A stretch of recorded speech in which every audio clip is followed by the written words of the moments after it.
والذين استجابوا لربهم وأقاموا الصلاة وأمرهم شورى بينهم ومما رزقناهم ينفقون. السلام عليكم ورحمة الله وبركاته. يعني زي ما شايفين كده لسه الشروق ما طلعش، لسه بيطلع، يعني تكاد الشمس أن تشرق الآن، يعني تكاد الشمس أن تشرق. ودوت من أفضل الحاجات اللي الواحد بيعملها، اللي هو الاستيقاظ مبكرا. طبعا ديت نعمة من ربنا سبحانه وتعالى بينعم بيها على المرء، وهي اللي انت تصحى يعني ساعة أذان الفجر أو ساعة صلاة الفجر، تروح تصلي الفجر في جماعة وترجع البيت وتقعد تذاكر لو وراك مذاكرة وهكذا. يعني من أفضل الحاجات في هذه الفترة، فترة اللي احنا داخلين عليها، وهي فترة الميد ترم حاليا، وهي فترة الاستيقاظ مبكرا. انت بتقعد تطبق يوم واتنين، وبعد كده بتنام، يعني بتنام نايم طول اليوم بالنهار. طب وايه فايدة كده؟ يعني انت عملت ايه؟ انت ما عملتش حاجة، انت ضيعت بقية اليوم في النوم. يعني انت سهران طول الليل، وانتاجية الليل مش زي انتاجية الصبح. يعني الصبح الجو بيبقى هادي والدنيا هادية والناس كلها لسه نايمة. انت ممكن من الساعة 6 مثلا للساعة 12 الظهر، اللي هو 6 ساعات، يعني فلنفرض ان احنا بنخلص مثلا صلاة فجر على 5:30 6 لحاجات بسيطة بالكتير. فانت في الفترة ديت انت ممكن في ايدك اللي انت تقعد تذاكر شوية حلوين. يعني في ال6 ساعات دولت انت ممكن تخلص 3 محاضرات اللي انت بتخلصهم بالليل في اكتر، يعني بتخلصهم في يوم كامل بالليل. يعني تاخد مثلا من العصر لحد المغرب او لحد الساعة 12 بالليل تقعد تذاكر فيهم، اللي هو ما يعادل 8 ساعات مثلا. فمن افضل الاوقات هي الاستيقاظ مبكرا جدا لاسباب عده، ومنها يعني هنسرد بعض الاسباب مع بعض واحنا مع بعض كده قاعدين هنا في هذا المنظر البديع. وهي اول حاجه اللي انت بتصحى تصلي الفجر في جماعه، ودوت طبعا السبب ده كفيل اللي احنا نقفل الفيديو بعده يعني. تاني سبب الانتاجيه، يعني زياده انتاجيتك بتبقى كتير جدا. انت معاك وقت كتير، يعني احنا لو حسبناها عمليا هيبقى معاك مثلا من الساعه 6 الفجر، اللي هو انا خلصت صلاه فجر وروحت قلت اذكاري وعملت قهوه وفطرت ومش عارف ايه، الساعه بقت 6. معاك من 6 لحد مثلا نقول لو انت مثلا انسان بتنام من 7 ل 8 ساعات مثلا، ما بتعرفش تنام اقل من كده، هيبقى معاك من مثلا من 10 لحد الساعه 5 مثلا الفجر. فلو حسبناها كده تقريبا فهيبقى حوالي 7 ساعات. يعني انت معاك 7 ساعات نوم. ولو قلنا من 6 لحد 10 اديك معاك حوالي 12، حوالي 16 ساعة. لو انسان بتنام 11 مثلا وهكذا، فاهمني؟ فانت احسبها تقريبيا، يعني كل ده بيبقى على حسب ما انت متعود. اما بقى بالنسبة لحوار الانتاجية، فدوت انت ازاي بتزوده في الفترة ديت؟ في الفترة ديت انت بتقعد تذاكر مثلا 6 ساعات بتوعك، فانت ممكن تجيب فيهم 3-4 محاضرات، 3 محاضرات مثلا، نقول ماكسيموم، بلاش نزود 3 محاضرات. طيب انا واحد ما باجي مثلا بفصل في نص اليوم، نام شوية، ما فيهاش حاجه، نام شويه. لو عندك مثلا شغل العصر ولا الكلام دوت، فنام شويه من بعد الظهر مثلا لحد الى مثلا العصر، مثلا بعد الظهر بشويه لحد العصر، وهكذا. نام لك شويه، ريح شويه في النص. من ضمن الحاجات اللي انا بحب اصحى عشان الفجر، اللي انا بيبقى عندي دار تحفيظ قران، بعد صلاه الفجر. بيبقى في ايام معينه، يعني مثلا بتبقى المفروض كان عندي النهارده بس اجلتها لبكره لان عندي النهارده مذاكره كتير، وهي مثلا سبت وثلاث وخميس. تمام، دي تابعه للمحطات السبع. ان شاء الله هسيب لكم اللينك بتاعها في الديسكربشن. لينك الرجال بيبقى فورم بتسجل عليه، وفي حد بيتواصل معاك من الدار. هي بتبقى مجانا، تمام. ولو انت عايز تدفع مثلا حاجه رمزيه، انت بتختار المبلغ اللي انت هتدفعه ومش عارف ايه، وبيتواصل معاك برضك وهكذا. يعني هي بتبقى مجانيه، او ممكن انت تدفع حاجه رمزيه لو انت باستطاعتك ان تدفع. بتحدد فيها مواعيدك وبتحدد فيها كل حاجه. يعني انت مثلا معاك طول الاسبوع في حلقات، طول الاسبوع وعلى مدار اليوم في حلقات شغاله على زوم، تمام. ده بالنسبه للرجال. اما بالنساء بتبقى تقريبا حلقات على التليجرام، حاجه زي كده. فاحسب لكم ان شاء الله الفورم بتاعتها تحت، لينك التسجيل تحت للرجال ولينك الجروب تحت للنساء. فدوت من الحاجات برضو اللي بتخلي الواحد مستمر، اللي هو كان الامام الشافعي بيقول: من اراد الدنيا فعليه بالقران، ومن اراد الاخره فعليه بالقران. يعني ديت مقوله شهيره جدا للامام الشافعي. يعني اللي عايز الدنيا عليه بالقرآن واللي عايز الآخرة عليه بالقرآن. والله يعني الإمام الشافعي طبعا من أئمة أهل السنة، يعني عايز يعني هتلاقي بركة في يومك لما تبدأ يومك بالقرآن، إذا كان ورد أو تسميع أو حفظ وهكذا، هتلاقي في بركة كتير في يومك. برضك يعني من الحاجات اللي بتخلي الواحد يصحى ويتم صاحي الفجر الهدوء، اللي انت انتاجيتك وبتبقى في تركيز بنسبة عالية جدا. يعني انت مزاجك بيبقى رايق زي ما بنقول كده، بتعرف تذاكر وبتعرف تظبط دنيتك على هذا الامر يعني وعلى هذا المنوال. يعني حاليا انا هروح عندي كم محاضرات مهول، وهو اللي خلاني اجلت الدار لبكره، او اللي انا هخش في حلقات بكره مش هخش في حلقات النهارده. وبرضك هتلاقي عندك يعني هم لو كلمت حد برضك من اللي هو هيتواصل معاك بعد ما تملى الفورم بيومين ولا 3، حد هيتواصل معاك، وهتلاقي حد دخلك في جروب بقى اللي بيتبعت عليها لينك زوم والكلام ده. لو قلت له عايز حلقات التجويد والكلام ده هيدخلك على جروب على التليجرام، هيبعت لك لينك قناه على التليجرام بينزل عليها حلقات للتجويد وهكذا يعني.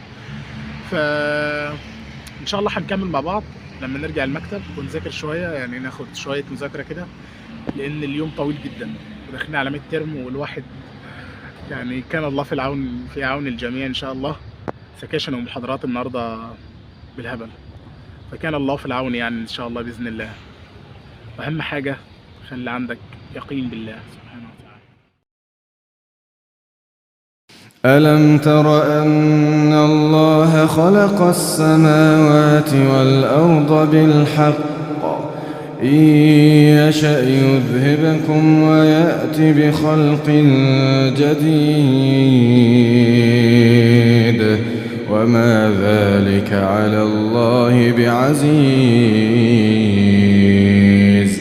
وبرزوا لله جميعا فقال الضعفاء للذين استكبروا إنا كنا لكم تبعا فهل أنتم مغنون عنا من عذاب الله من شيء؟ قالوا لو هدانا الله لهديناكم سواء علينا أجزعنا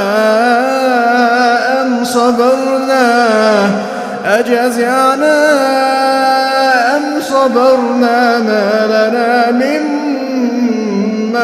محيص. وقال الشيطان لما قضي الأمر إن الله وعدكم وعد الحق ووعدتكم فأخلفتكم وما كان لي عليكم من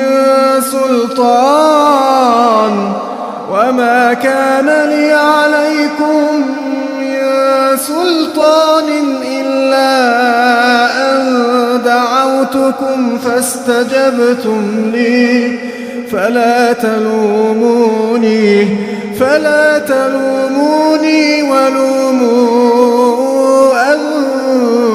أنفسكم ما أنا بمصرخكم وما أنتم بمصرخي إني كفرت بما أشركتمون من قبل إن الظالمين لهم عذاب أليم. وأدخل الذين آمنوا وعملوا الصالحات جنات. الواحد خلص جزء من المذاكرة اللي عليه تقريبا، خلص 3/4 محاضرة، أو يعتبر من أكبر المحاضرات تقريبا اللي على الواحد الفترة ديت، فهو خلص تقريبا معظمها وكتب سيكشن كده. فحاجة بسيطة يعني الواحد عملها قبل ما يريح شوية، يعني الساعة بقت حوالي 9:03 اهي، يعني الواحد يريح له ساعة ولا حاجة وبعد كده يقوم يفطر ويكمل. دي من أهم الحاجات اللي الواحد بيعملها. طب قال ازاي مثلا أنا كعمار مثلا أو كأي شخص طبيعي ازاي تصحى الفجر، أو ازاي تصحى بدري، أو ازاي تنظم نومك والكلام ده؟ الحوار ده كله بيبقى محتاج يعني ايه، النية دي اول حاجة. النية اللي انت تصحى مثلا الفجر عشان تصلي الفجر وتقعد تذاكر عشان ربنا سبحانه وتعالى يوفقك ويصلح لك حالك والكلام ده كله.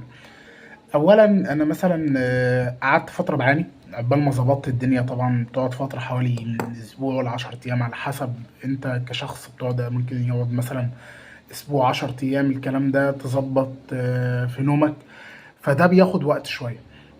برضك انت ممكن تظبطها ازاي؟ عن طريق اللي انا مثلا النهارده انا هنتن نايم مثلا هنحاول ننام الساعه 12 تمام، واصحى الساعه 5. اليوم اللي انا هصحى فيه الساعه 5 دوت انا مش هنام فيه خالص، مش هنام طول اليوم.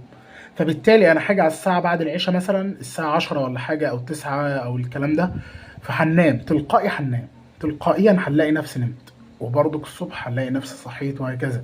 هنتني يومين 3 4 ايام اسبوع عقبال ما تتعود، وهكذا.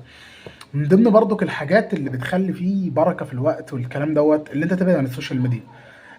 حاليا انا عامل تحدي مع نفسي اللي هو لمده اسبوع، اللي انت تبعد عن السوشيال ميديا لمده اسبوع. يعني مثلا ما بستخدمش الا واتس والتليجرام بس عشان المذاكره والكلام ده. فهو انت بتبعد عن السوشيال ميديا لمده فتره معينه. الكلام ده الفيس بيسحب وقت كتير، بيسحب وقت، بياكل الوقت. واعزل نفسك وانت بتذاكر. يعني مثلا انا جايب السماعه ديت عشان وانا في المواصلات او وانا في ما بين المحاضرات والكلام ده، لو في حاجه مهمه عايز اعملها الكلام ده، فبضطر ان انا لازم يكون معاك حاجه تفصلك عن اللي حواليك، تسمع بيها محاضره عشان ما تشوش مثلا لو حد قاعد بره، لو هما مشغلين بره مثلا التلفزيون في البيت الكلام ده. فانت السماعه ديت، انا مش بقول لك تروح تجيب سماعه دلوقتي، لا، انا بقول لك مثلا ديت من الحاجات اللي بتساعدني انا وانا بذاكر. وانا بذاكر او بكتب محاضره او الكلام ده، مش بسمع محاضره، انا بكتب محاضره او بذاكر من الكتاب والكلام ده، بسمع بيها قران مثلا او بودكاست لحاجه معينه، فده بيفصلني عن اللي حواليا. ثانيا بسمع قران فباخد اجر الاستماع. وهكذا. يعني دوت من الحاجات اللي بتساعدك اللي انت تظبط دنيتك. لازما اول حاجه يعني نراجعهم كده ستيب باي ستيب. اول حاجه النيه، تمام، عشان تعرف تصحى، النيه لله سبحانه وتعالى، وده بيبقى توفيق من ربنا سبحانه وتعالى اللي انت تصحى الفجر. تاني حاجه اللي تظبط منبه وتخلي او تكلم حد من اصدقائك يصحيك. تالت حاجه اللي انت تبقى مرتب نومك. يعني انا مثلا النهارده فلنفرض النهارده الاثنين، انا هبدا انام مثلا، افرد جسمي على السرير من الساعه 10، قبليها بنص ساعه ما اكونش مستخدم التليفون، اكون بعد التليفون عني خالص، بعيد عن السرير وبعيد عني، وهكذا. مثلا ادي التالت حاجه. رابع حاجه، انا لو ما عرفتش انام مثلا الساعه 10 وانا واحد متعود اللي انا بنام الساعه 12 وكنت بصحى مثلا الساعه الظهر الساعه 10 الكلام ده الصبح، فانا هتن قاعد فتره على السرير عقبال ما انام. طول ما انا قاعد اقرا قران في سرك اللي انت حافظه واستغفر ربنا سبحانه وتعالى، هتلاقي نفسك نمت. الشيطان هيخليك تنام تلقائي، ده تلقائيا هتلاقي الشيطان خلاك نام. تمام. خامس حاجه اللي انت تصحى الفجر في اليوم دوت. لما تصحى الفجر وتصلي الفجر ربنا سبحانه وتعالى يعينك على صلاه الفجر، هتن في اليوم ده ما تنامش خالص، ما تاخدش اي قيلوله في نص اليوم، عشان تلقائي في اليوم دوت انت لو نمت هتلاقي نفسك سحبت 3 4 ساعات. تمام. فهتن اليوم ده، هتني صاحي مثلا لحد بالليل، لحد بعد العشاء، هتلاقي نفسك بعد العشاء تلقائيا انت مخك فصل. تمام. مفيش قابليه اللي انت تاخد اي معلومه، مفيش قابليه لاي حاجه. هتنام تلقائيا الساعه 10، يعني تلقائي هتلاقي نفسك نمت الساعه 10. وبرضك هتظبط المنبه على الساعه 5 او الساعه 5 ل 5 مثلا او 5 ل 10 عشان تلحق صلاه الفجر يا جماعه، وما تنزلش متاخر لو المساجد عندكم بتقيم بدري، وهكذا. ده بالنسبه للشباب. اما بالنسبه للفتيات مثلا او كده، فبرضك انت نفس الترتيب، بس يصلوا في البيت. هيبقى عندك وقت كبير جدا وسبيس كبيره جدا اللي انت تذاكر فيها وتظبط اي محاضرات فيها. يعني هو الحمد لله الواحد خلص جزء كبير من المحاضره، ففاضل فيها جزء بسيط وسيكشن الواحد كتبه ما كانش كتبه، فاللي هو وهكذا. من ضمن الحاجات برضك اللي الواحد بيعملها وهو بيذاكر، اللي هو بيفصل ما بين وقت المذاكره بالقراءه. يعني بسبب الزهق والكلام ده الوقت بيبقى كبير وكده، فالواحد بيفصل ما بين وقت المذاكرة بالقراءة. يعني عشان تعرف تفصل وكده، فبنفصل بالقراءة. يعني حاليا الحمد لله في كتاب مسلكيات وصلت مثلا صفحة 45 ولا حاجة. يعني أنا بقرأ كل يوم حوالي 5 أو 6 صفحات يوميا، بحاول على قد ما أقرأهم على قد ما أقدر أقرأهم وكده. ودولت من الحاجات اللي بتساعدني برضك. يعني الكتاب بيتكلم على طلب العلم والكلام ده، فكتاب جميل جدا. يعني دوت اهم حاجه انت ممكن، يعني ديت اهم النصايح اللي ممكن اقدمها لك، واهم النصايح اللي انت تقدر تعملها. وان شاء الله ربنا يوفقنا، وما تنسوش تدعوا طبعا لاخواتنا في غزه. وان شاء الله نلتقي الفلوج القادم باذن الله، نلقاكم على خير. وبس كده. السلام عليكم ورحمه الله وبركاته.